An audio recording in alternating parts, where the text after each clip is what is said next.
വയനാട്ടിൽ നിന്ന് മറ്റൊരു ദുഃഖവാർത്ത നമ്മൾ കേൾക്കാൻ തുടങ്ങിയിട്ട് മണിക്കൂറുകൾ കഴിഞ്ഞു.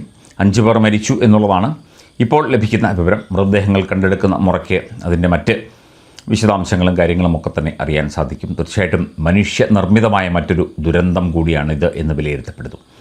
ഈ തുരങ്കപാത ധൃതി പിടിച്ച് വോട്ട് കിട്ടാൻ വേണ്ടി പിണറായി വിജയനും കൂട്ടരും ഉദ്ഘാടനം ചെയ്തതും ഈ തുരന്നെടുത്ത മണ്ണ് അതവിടുന്ന് മാറ്റണം എന്ന് പലവട്ടം ആവശ്യപ്പെട്ടു എന്നൊക്കെ കേൾക്കുന്നു. എന്തൊക്കെയായാലും ജനങ്ങളെ കൊല്ലാൻ, ജനങ്ങളെ ബുദ്ധിമുട്ടിക്കാൻ ഈ സംവിധാനങ്ങൾ അല്ലെങ്കിൽ ഇതിനു മുൻപ് ഭരിച്ച സർക്കാർ സംവിധാനങ്ങൾ ശ്രമിച്ചു എന്നതിൻ്റെ ഏറ്റവും പ്രകടമായ ഉദാഹരണമാണ് മണിക്കൂറുകൾക്ക് മുൻപ് ഉണ്ടായ ഈ ദുരന്തം. പാവപ്പെട്ട മനുഷ്യർക്കാണ് പോയത്. അതിഥി തൊഴിലാളികൾ അടക്കം നിരവധി പേർക്ക് ജീവഹാനി സംഭവിച്ചതായുള്ള വിവരമുണ്ട്. പലരെയും കാണാതായിട്ടുണ്ട്. കൃത്യമായ വിവരം മണിക്കൂറുകൾക്ക് ശേഷമേ നമുക്ക് അറിയാൻ സാധിക്കുകയുള്ളൂ. കാരണം ഒരു ദുരന്തമുണ്ടായി, അത് തീർച്ചയായിട്ടും ദൗർഭാഗ്യകരമാണ്. പക്ഷേ അത് ഈ വയനാട് പോലുള്ള മേഖലകളിൽ നമ്മളെപ്പോഴും പറയുന്നതാണ്, ഈ മലയും പുഴയും കാടും ഇതൊക്കെ പ്രകൃതിയുടെ വരദാനങ്ങളാണ്. അവിടെ പ്രകൃതിക്ക് വിരുദ്ധമായി എന്തെങ്കിലും ചെയ്താൽ, മല തുരന്ന് തുരങ്കമുണ്ടാക്കിയാൽ, അതിൻ്റെ സൈഡ് ഇടിച്ച് കെട്ടിടങ്ങൾ, റിസോർട്ടുകൾ പണിതാൽ, അതുപോലെ തന്നെ മരങ്ങൾ വെട്ടിമാറ്റിയാൽ, പുഴ നികത്തി കെട്ടിടങ്ങൾ പണിതാൽ വലിയ പ്രത്യാഘാതങ്ങളുണ്ടാകും. അത് സ്വാഭാവികമാണ്. അത് ഏത് ഒരു കാര്യത്തിലായാലും പ്രകൃതിയിൽ ഉള്ള സാധനങ്ങൾക്ക് മേൽ നമ്മൾ മനുഷ്യർ അവകാശം സ്ഥാപിച്ചാൽ, അത് രാഷ്ട്രീയ നേട്ടത്തിനായിക്കോട്ടെ, വേറെന്ത് കാര്യത്തിനുമായിക്കോട്ടെ, അല്ലെങ്കിൽ റിസോർട്ട് പണിയാനായിക്കോട്ടെ, വേറെന്തെങ്കിലും കാര്യമായിക്കോട്ടെ, എന്തു വന്നാലും അത് തീർച്ചയായിട്ടും മനുഷ്യന് തന്നെയാണ് തിരിച്ചടി. അതിനകത്ത് ഒരു തർക്കവുമില്ല. അതങ്ങനെ തന്നെ വരികയുള്ളൂ. മരം ചോടെ വെട്ടിയിട്ട് മരം മറിഞ്ഞു വീഴരുത്, അവിടെ നിന്നോളും എന്ന് വിചാരിച്ചാൽ മരം വീടില്ലേ? അതുപോലെയാണ് മലയും. വലിയ മല അത് പ്രകൃതിയുടെ ഒരു പ്രതിഭാസമാണ്. അത് തുരന്നാൽ തീർച്ചയായിട്ടും മണ്ണിടിയും. മണ്ണ് കൂട്ടിയിട്ടാൽ മണ്ണിടിയും. ഭൂമി തുരന്ന് അടിയിലേക്ക് പോയാൽ തീർച്ചയായിട്ടും ആ ഭൂമി തുരന്ന ആ ഒരു മണ്ണ് ഇടിഞ്ഞ് അപകടം സംഭവിക്കാം.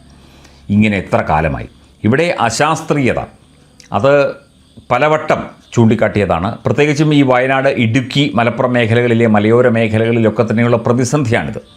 നമ്മൾ എത്ര ദുരന്തങ്ങൾ കണ്ടു, എത്ര ദുരിതങ്ങൾ നമ്മുടെ ആളുകൾ അനുഭവിച്ചു. പാവപ്പെട്ട ജനങ്ങൾ എത്ര പേർ ജീവൻ നഷ്ടപ്പെട്ടു, എത്ര പേർ മണ്ണിനടിയിൽ ഇപ്പോഴും കിടക്കുന്നു.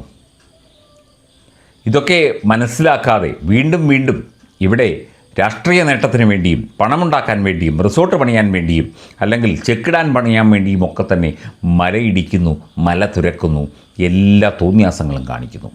എന്നിട്ട് ഇത്തരം ദുരന്തം വരുമ്പോൾ ദുരന്ത നിവാരണ സേന ഇറങ്ങുന്നു, രക്ഷപ്പെടുത്താൻ ശ്രമിച്ചു, കേസെടുക്കുന്നു പോലീസ്. അതുകൊണ്ടൊക്കെ എന്ത് പ്രയോജനം? പ്രകൃതിയെ അറിയുക, പ്രകൃതിയെ മനസ്സിലാക്കുക, അതിനനുസരിച്ച് കാര്യങ്ങൾ മുമ്പോട്ട് പോവുക. വികസനം വേണ്ട എന്നല്ല, പക്ഷേ വികസനത്തിനും അതുപോലെയുള്ള ആധുനിക സംവിധാനങ്ങൾക്കുമൊക്കെ പ്രകൃതിയുടെ രീതിയിൽ പരിസ്ഥിതി ലോല മേഖലകളിലൊക്കെ തന്നെ പ്രവർത്തിക്കേണ്ട രീതികളുണ്ട്. അതൊക്കെ ശാസ്ത്രീയമായി പഠിച്ചവരുണ്ട്. നമുക്കറിയാം, വിദേശ രാജ്യങ്ങളിലൊക്കെ എത്രയോ മലകളും കുന്നുകളും പുഴകളുമുണ്ട്. അവിടെയൊക്കെ അവർ റിസോർട്ടുകളും പാതകളും തുരങ്കങ്ങളുമൊക്കെ പണിയുന്നുണ്ട്. പക്ഷേ അവിടെയൊന്നും മലയിടിഞ്ഞു വീണതായിട്ടോ തുരങ്കം പൊട്ടി വീണതായിട്ടോ മണ്ണ് ഇടിഞ്ഞു വീണതായിട്ടോ നമ്മൾ കേട്ടിട്ടുണ്ടോ? വളരെ കുറച്ച് കേട്ടിട്ടുള്ളൂ. അവർക്ക് ആ ഒരു ശാസ്ത്രീയത അറിയാം, അവരതനുസരിച്ച് പ്രവർത്തിക്കുന്നു. ഇവിടെ അങ്ങനെയല്ല, എല്ലാം കാട്ടിക്കൂട്ടലുകളാണ്. ഇവിടെയെല്ലാം തോന്നിയ പടിയാണ്. എല്ലാം ആരെങ്കിലുമൊക്കെ ചിന്തിക്കുന്നത് വഴി അല്ലെങ്കിൽ ആരെങ്കിലുമൊക്കെ സഹായിക്കുന്നതിന് വേണ്ടി, അവർക്ക് പണമുണ്ടാക്കുന്നതിന് വേണ്ടി, റിസോർട്ട് പണിയുന്നതിന് വേണ്ടി, ചെക്കിടാൻ പണിയുന്നതിന് വേണ്ടി, തടയണ പണിയുന്നതിന് വേണ്ടി ഒക്കെ തന്നെ തോന്നിയാസങ്ങൾ കാണിക്കുകയാണ്. അങ്ങനെയാണ് ഈ ദുരന്തവും ഇപ്പോൾ ഉണ്ടായത്. പാവപ്പെട്ട കുറേ ജീവനുകൾ നഷ്ടപ്പെട്ടു. ആർക്ക് പോയി? അവരുടെ കുടുംബങ്ങൾക്ക് പോയി. ഇതൊന്നും ഇവിടെ ഭരണവർഗമോ അല്ലെങ്കിൽ ഇതിനു മുൻപിരുന്ന ഭരണവർഗമോ ഒന്നും കാണില്ല, കേൾക്കില്ല, അറിയില്ല, ഒന്നും പറയില്ല. എന്തെങ്കിലുമൊക്കെ വിളിച്ചു പറഞ്ഞുകൊണ്ടിരിക്കും. നാടിനെ തകർക്കാൻ, നാടിനെ നശിപ്പിക്കാൻ ഒക്കെ ഇറങ്ങിക്കഴിഞ്ഞാൽ, അല്ലെങ്കിൽ ഭരണകൂടം തന്നെ ഇറങ്ങിക്കഴിഞ്ഞാൽ എന്തു ചെയ്യും? ഒന്നും ചെയ്യാൻ പറ്റില്ല. അനുഭവിക്കല്ലാതെ വേറെ മാർഗമൊന്നുമില്ല.